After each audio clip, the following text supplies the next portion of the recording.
Hi friends, కొంచెం వీడియోకి like చేసి సబ్స్క్రైబ్ చేయండి ఫ్రెండ్స్. లైక్ చేయటం వల్ల ఈ వీడియో ఇంకొంతమందికి రీచ్ అయ్యే అవకాశం ఉంటుంది ఫ్రెండ్స్. అరుణాచల గిరి ప్రదక్షిణ ఎలా చెయ్యాలి? మొదటిది, అరుణాచల గిరి ప్రదక్షిణ చేసేవారు ఎక్కడ నుంచి మొదలు పెడతారు? అక్కడికి చేరుకోవడంలోనే గిరి ప్రదక్షిణ పూర్తి అవుతుంది.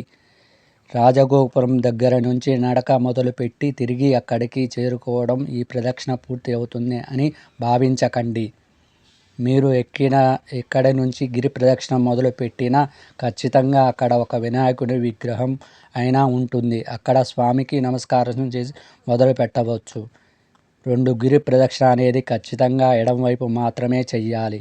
కుడివైపున కరుణగిరికి దగ్గరలో ఉండే కుడి మార్గంలో సూక్ష్మ రూపంలో యోగులు, సిద్ధులు, దేవతలు ప్రదక్షిణాలు చేస్తారట. అందువలన కుడివైపున ప్రదక్షిణం చెయ్యరాదు. మూడవది, అరుణాచలం వెళ్ళే ప్రతివారు ఖచ్చితంగా 10 రూపాయల నోట్లు వీలైనంత ఎక్కువ తీసుకొని వెళ్ళండి. ఎందుకంటే ప్రతి ఆలయంలో 10 రూపాయలు దక్షిణగా వేసి ప్రతి భక్తునికి విభూది ప్యాకెట్ ఖచ్చితంగా ఇస్తారు.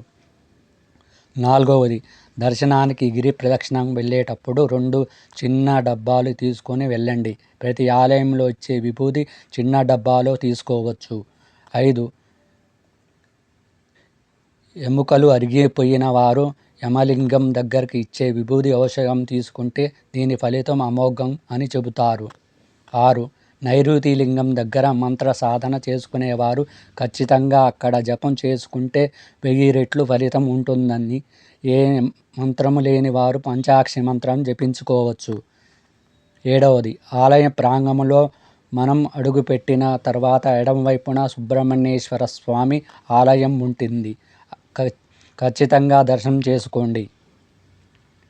8, కొంచెం ముందుకు వెళ్ళిన తర్వాత పెద్ద పిల్లర్లతో అతిపెద్ద మండపం ఉంటుంది. ఆ మండపం పైకి వెళ్ళి కొంచెం ముందుకు వెళితే పాతాళ లింగం ఉంటుంది. రమణ మహర్షి వారు అక్కడ తపస్సు చేశారు. 9, రాజగోపురానికి కుడివైపున అనుకొని ఒక పెద్ద స్టేజీ లాగా ఉంటుంది. అది అరుణాచలేశ్వరుడి ఆస్థాన ఏనుగు బృందవనం. 10, ఉత్తరం వైపు ఉండే ప్రధాన గోపురం నుంచి ఒక్కసారి రావాలని శాస్త్రం. అది మహా భక్తురాల అమ్మని అమాన్ అనే ఆవిడ కట్టించిన గోపురం. 11, రెండవ ప్రాకారానికి కుడివైపున అతిపెద్ద కాలభైరవుని విగ్రహం గల ఆలయం ఉంటుంది. తప్పకుండా దర్శనం చేసుకోండి. 12వది, అది ప్రాంగణంలో కుడివైపు మారేడు చెట్టు ఉంటుంది. దాని కింద రాతితో చెక్కిన అతిపెద్ద త్రిశూలం ఉంటుంది. అద్భుతం.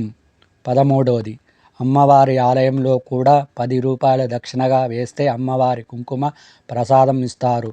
14, అగ్నిలింగానికి రమణ మహర్షి ఆశ్రమానికి మధ్యలో దక్షిణామూర్తి ఆలయం ఉంటుంది. చాలా పెద్ద విగ్రహం, అత్యంత శక్తివంతమైన విగ్రహంగా అరుణాచలేశ్వరుని దక్షిణామూర్తి స్వరూపంగా కొలుస్తారు.